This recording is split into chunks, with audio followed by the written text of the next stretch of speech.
Bienvenidos a un nuevo programa de Masa Crítica. Hoy día vamos a tratar un tema que ha estado en la palestra nacional y sin duda también en los comentarios de nuestra región. Para eso hemos invitado a dos especialistas que nos van a colaborar en cómo abordar este tema. El tema que queremos tratar es la resolución de la Corte Internacional de La Haya respecto al litigio, a la controversia que tenemos con Perú respecto a los límites marítimos. Voy a presentar en primer lugar, y yo se lo dije antes, él es ex core, ex concejal, actual director de Corfo, pero hoy día, don Alfredo, usted está invitado especialmente como ex miembro de las Fuerzas Armadas.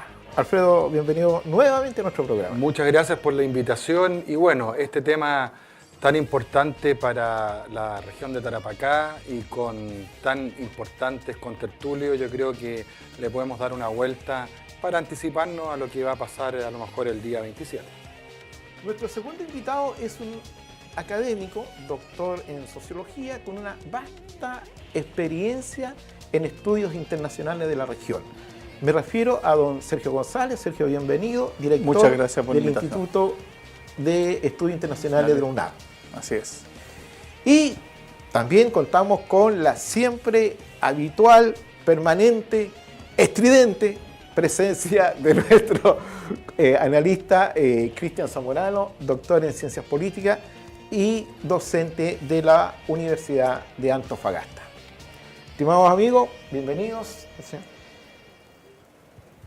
Lo primero que quiero compartir con ustedes es una inquietud, si vale la pena o cómo explicar esta efervescencia que parece que nos va a ir mal. ¿De dónde nace esta concepción que a lo mejor Chile no le va tan bien? ¿Es un tema comunicacional? ¿Es una cosa que las personas están imaginando? ¿O habrían signos muy claros desde el punto de vista de los estados para que se produjera esta situación? No sé qué piensas tú, Sergio. No es extraño que desde la perspectiva de Chile, de los chilenos, digamos, sea más pesimista o escéptica respecto al posible fallo del día 27, porque en rigor el demandante es Perú y por tanto el mejor escenario para Chile es que todas las cosas queden igual. Por tanto, lo más probable es que los jueces tomen una decisión que en algo cambie la situación actual de la frontera, más que la frontera, digamos, la zona marítima. Y es por eso que la percepción que hay es que Chile podría estar perdiendo algo. No sabemos qué, ni sabemos cuánto. ¿Y cuál es tu opinión sobre este punto? Yo creo que, tal como dice Sergio, acá los peruanos han querido pegar un combo en el sentido de que algunos, como por ejemplo el expresidente Alan García, que fue el que hizo la demanda, fue en su periodo pasado que él hizo la demanda, hoy día han tratado de tener un clima dentro del Perú que les dé como un sentirse triunfadores de esta resolución de este tribunal. Yo creo que ese clima artificial que han creado en Perú, y como ha dicho Sergio, nosotros que somos las personas que en cualquiera de los casos que se cambie algo, lo perderíamos. Porque si no se cambia nada, bueno, pero es muy difícil que un tribunal de esta categoría y sobre todo este Tribunal de La Haya no vaya a ser salomónico en el sentido de que le otorgue a alguna de las partes algo. Así que desde ese punto de vista yo creo que no es que la cosa venga, a mi juicio, tremendamente mala, pero sí yo creo que algo se va a perder. Hay algunas cosas que... Sí, por favor. Hay algunas cosas que para los chilenos pueden resultar más fundamentales que otras. Yo creo que eso está muy claro. En definitiva, la demanda peruana se establece en tres aspectos que han estado muy claros, ¿no? Uno tiene que ver con el punto Concordia, que sabemos que se ha definido el paralelo por el hito número 1, y bueno, y Perú está planteando que en realidad debería ser en el punto Concordia, como se establece en el Tratado del 29. Después, quizás, si quieren, podemos ver el detalle, por qué el punto Concordia y por qué el hito 1, cómo surge una cosa y la otra. Y eso hay una diferencia que al tamaño de los países obviamente es muy marginal, pero puede ser más bien simbólica, ¿no? Que son algunas hectáreas, ¿no? Entonces, el punto Concordia está a unos, no sé, 150 metros, algo así más al sur que el hito número 1. Esa es una demanda. O sea, Perú está solicitando que el punto de inicio sea Concordia. Lo otro tiene que ver con el paralelo, digamos, Perú cuestiona el paralelo, ¿cierto? Y solicita además arriba el triángulo exterior, ¿ah? por la configuración de la geografía. En realidad, si este continente hubiese sido absolutamente recto, no hubiese habido ningún litigio, ¿ah? Pero Una geografía recta.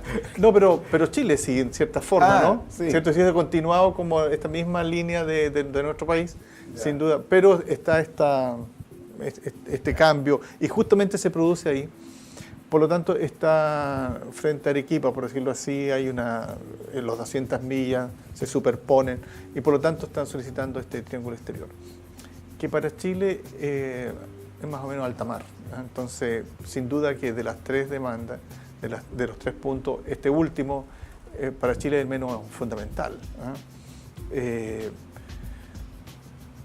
Y lo que yo diría que es el más esencial para Chile es el tema sin duda del paralelo, ¿eh?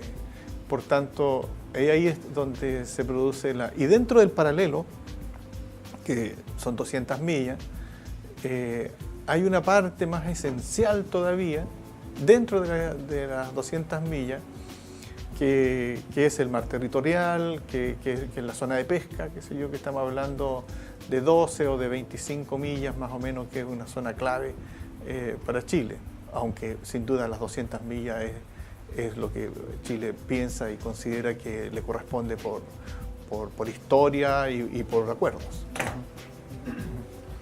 Cristian, ¿qué estaría motivando a Alan García a realizar estos llamados a exacerbar, si pudiéramos decir, los ánimos peruanos y ya declararse como triunfadores de la demanda? Bueno, yo creo que hay que distinguir varias cosas. En primer lugar, acá es una Corte Internacional de Justicia, compuesta de 15 jurados, 16 en este caso, me parece, que son en muchos casos eminencia a nivel de derecho y deben tener un currículum perfecto, íntegro, elocuente para poder llegar a esos puestos. Entonces, lo que se va a decidir acá es, de algún modo, lo que más se acercaría casi de una manera dogmática a una decisión de justicia. Justicia en todo su sentido. ¿Me hago entender?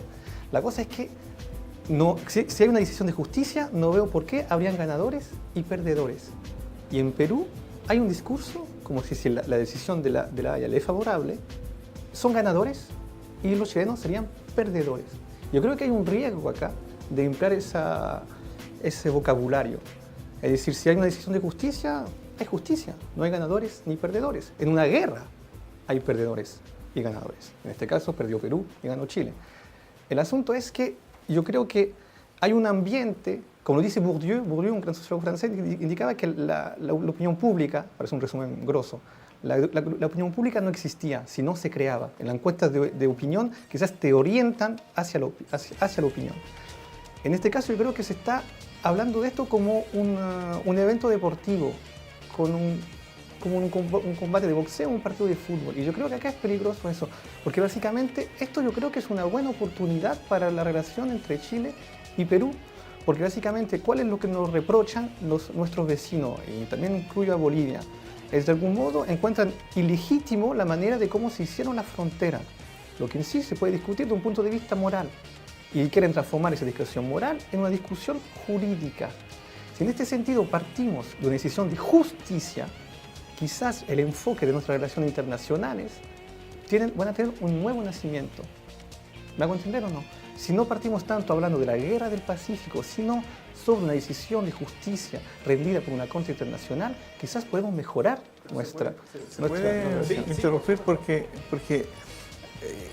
perfecto que te hace entender, pero por lo tanto deberías diferenciar entre lo que es justicia y lo que es derecho, que no es lo mismo. Yo quisiera diferenciar lo que es moral y lo que es derecho, empezando, antes de llegar a la justicia. Lo que yo estoy diciendo es que muchas veces el discurso de los países limítrofes se basa sobre un asunto de ajuste de cuenta moral, donde hay un agresor y un agredido. Y esa moral, ese discurso moral no va de la mano obligatoriamente con el derecho. Porque si yo me planteo simplemente desde un punto de vista jurídico, la frontera real hecha con Bolivia, hay fuerza jurídica. Porque si existe el principio de iutis possidetis y también de pax ut servanda, lo que está establecido, está establecido. Y yo creo que obligatoriamente, si nos quedamos sobre un enfoque del siglo XIX... Pero ninguno de los dos principios que tú has señalado recién tiene que ver con Bolivia. Porque el iutis possidetis es del 1810 y por lo tanto es un tratado de 1904. Sí, o sea, pero general de derecho, no es una cosa temporal. O sea, no es un principio general de derecho. El iutis possidetis fue establecido por la frontera al término de la colonia. Sí, pero es un principio que se aplica en la jurisprudencia de un punto de vista como un principio de derecho. Pero siempre y cuando tengan que ver con fronteras antiguas. Y el caso de Bolivia es una frontera con posterioridad, con muy posterioridad. Recuerda que hay un tratado en 1866, hay un tratado en 1874, hay un acuerdo en 1885 y por lo tanto, en realidad, en rigor, el iutis possidetis queda absolutamente atrás. Por lo tanto, pero no estaba hablando de la frontera con Bolivia. No, por eso, porque estoy hablando de la relación entre derecho y moral. Y yo creo que... Pero tienes que hacer la diferencia entre derecho y justicia. Sí, porque tú estás hablando de justicia. Sí, por eso justamente, yo creo que en este caso no puede ser tan salmónico la decisión ni nada de eso, porque va a ser realizada por personas que son neutras. Y en ese sentido, lo que van a entregar como respuesta es lo que más se acerca de algún modo al buen sentido de la decisión. Y yo creo que esto puede ser un renacimiento para la relación que podemos tener con Perú, porque se acercaría lo más posible a un sentimiento de justicia.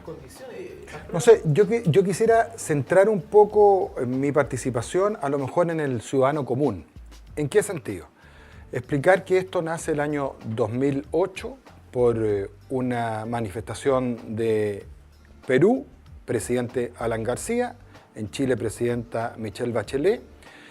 El año 2010 nosotros hay cambio de gobierno, la presidenta Bachelet conversa el tema con el futuro presidente Piñera antes de que asuma. El presidente Piñera mantiene todo básicamente el mismo equipo que trabajó en La Haya en la defensa de las posiciones. Y hoy día el presidente Piñera, la semana recién pasada, le informa también a la señora presidenta electa.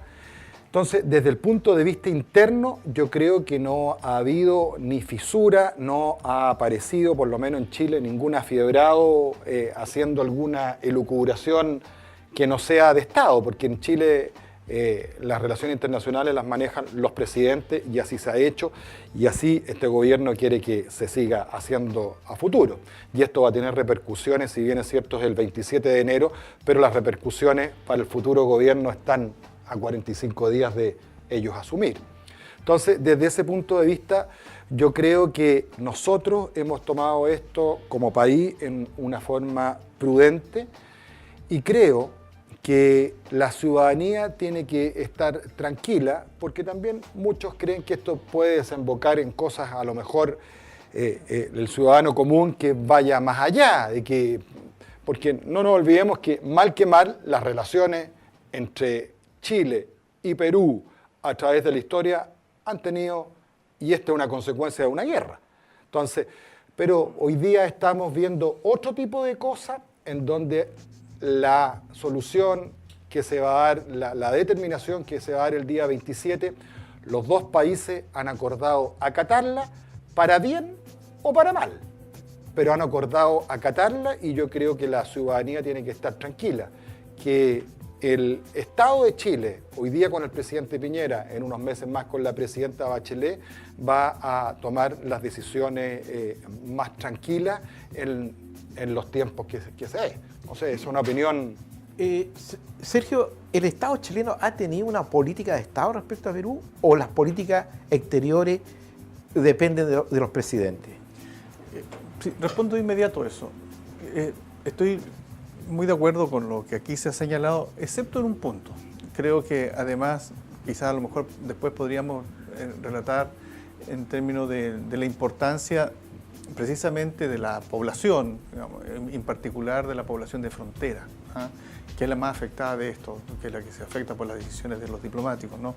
Y en particular creo que los jueces, en vista justamente de una postura no solo jurídica, sino que también en justicia, creo que la soberanía de esa zona, en términos efectivos y real de los habitantes de la zona, los pescadores, etcétera, quienes han hecho uso y costumbre en esa zona marítima, que especialmente la gente de Arica, creo que eso, en mi opinión, yo apostaría aquí, que eso va a ser considerado por los jueces y por lo tanto creo que esa zona marítima, no sé hasta dónde se puede proyectar, no sé si hasta las 200 millas, a lo mejor menos, a lo mejor 200, a lo mejor, bueno, espero que sean 200, pero si no, por lo menos toda esa zona que es la zona de pesca, por llamarlo así, más que artesanal, industrial también.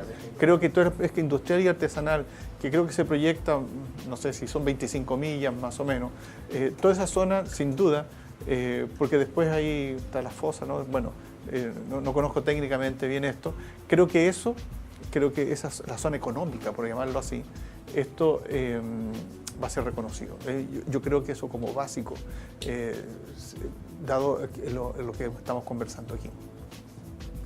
En segundo lugar, sin embargo, el punto donde no coincido contigo, Alfredo, es que este litigio no tiene que ver con la guerra. Definitivamente no tiene que ver porque ni siquiera es un residual, creo, del Tratado del 29. Porque para el 29 nadie estaba pensando en el tema marítimo. Quienes hemos leído y estudiado, yo hice mi tesis doctoral en Relaciones Internacionales sobre las relaciones Chile-Perú y estudié particularmente el Tratado del 29. En realidad nadie estaba pensando en esta discusión de ahora. Y eso se cerró ahí, etc. Esto es una discusión posterior, una discusión, yo diría, de la década del 50 en adelante, en términos de cuando los países comienzan a ver la importancia, ¿cierto?, de su proyección marítima. Y ahí estuvo, curiosamente, Perú y Chile muy de acuerdo con las 200 millas. Entonces, yo creo que los discursos que tratan de asociar esto con la guerra del Pacífico a mí no me parecen adecuados. Creo que no corresponde, creo que es otra etapa. Me parece a mí que es una discusión posterior, eso es lo que yo lo veo así. Y creo que sí, efectivamente Chile tiene una política de Estado en política exterior y con respecto a eso nadie duda que la política exterior la maneja el presidente de la República a través de la Cancillería, etcétera, y la diplomacia. Pero es notorio, en el tiempo en que vivimos, con globalización, con mercados internacionales, con fronteras porosas, etcétera, en que existen otros actores que también son importantes en la relación entre los países, que es lo que nosotros conocemos como paradiplomacia, ¿cierto? Y eso se reflejó claramente en este litigio, porque se llevó lo que se conoció como las cuerdas separadas, ¿no? Sí.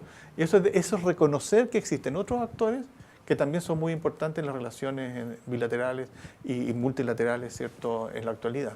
Para profundizar el concepto que ha expresado nuestro invitado Sergio González, las cuerdas separadas, vamos a dejar la pregunta planteada, pero vamos a un breve descanso, un breve break y ya volvemos.